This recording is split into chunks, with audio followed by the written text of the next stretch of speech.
Pravljični kotiček z Diano na Timi, Kids TV. Dober večer, otroci. Čas je za pravljico. Danes vam preberem tole z naslovom Katera zadnjica je mamina?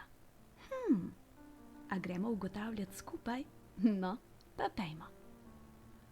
V prostrani savani na žgoči poletni vročini živijo zebre. Žigi žveči travo za zajtrk, kosilo in večerjo.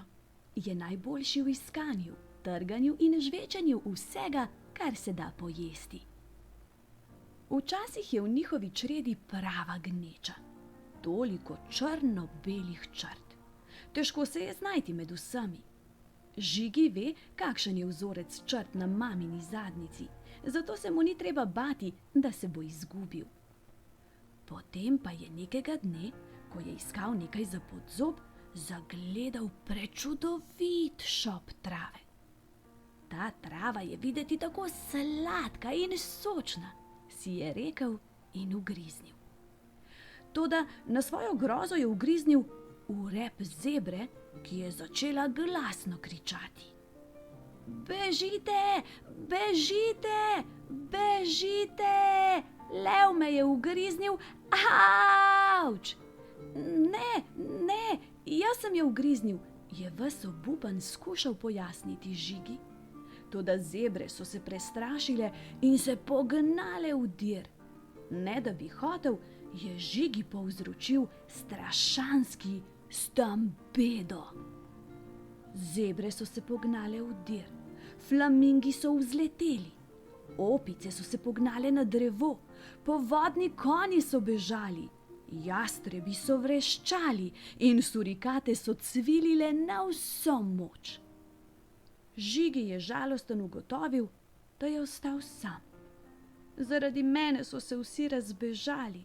Moram poiskati svojo čredo, moram najti svojo družino in svoj dom. Ni varno biti sam in nočem biti sam.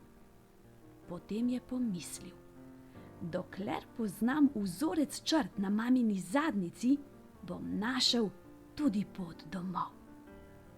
Najprej je naletel na veliko in kosmato zadnjico, ki je pripadala strah zbujajočemu levu. Si morda videl čredo zeber? Ga je vprašal Žigi.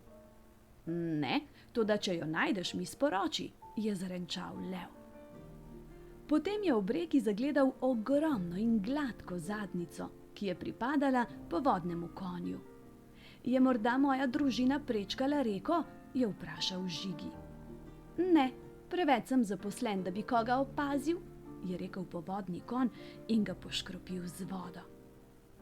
Potem je zagledal suho in visoko zadnjico, ki je pripadala žirafi, ki se je stegovala za listjem.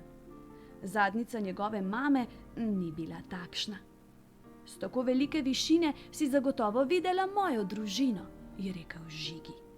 Ničesar nisem videla, dragi fant, je rekla žirafa. Zdaj pa poskusi to listje. Žigi je pri iskanju svoje družine srečeval različne zadnjice. Vse povsod samo napačne zadnjice. To me spravlja ob pamet. Zadnjice z madeži, zadnjice z luskami, navadne in pernate zadnjice ter zadnjice, ki ne letijo. Zadnjice, ki skačejo, zadnjice z bradavicami in zadnjice s pikami, renčeče in tuleče zadnjice, pa zadnjice zavezane v vozle. Žigija je zaskrbelo. Preveč vrst zadnjic. Zadnjica, ki jo iščem, ima veliko, res veliko črt. Žigi se je pomešal med čredo, da bi našel pravo zadnjico. Videl je zaposlene zadnjice in zadnjice, ki se dogovarjajo, ter hitro premikajoče se zadnjice.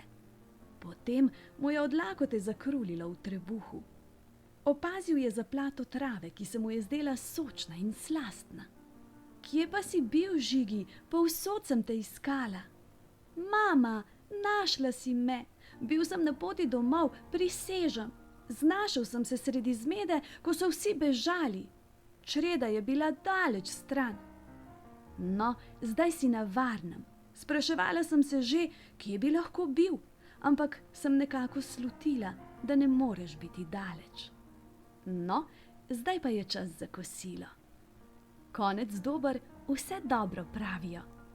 Tale zgodbica danes nam je pomagala priti do spoznanja, da je pomembno, da se uspemo znajti v različnih situacijah in da se v težavah ne zanašamo zgolj na druge, ampak predvsem nase in svoje zmogljivosti.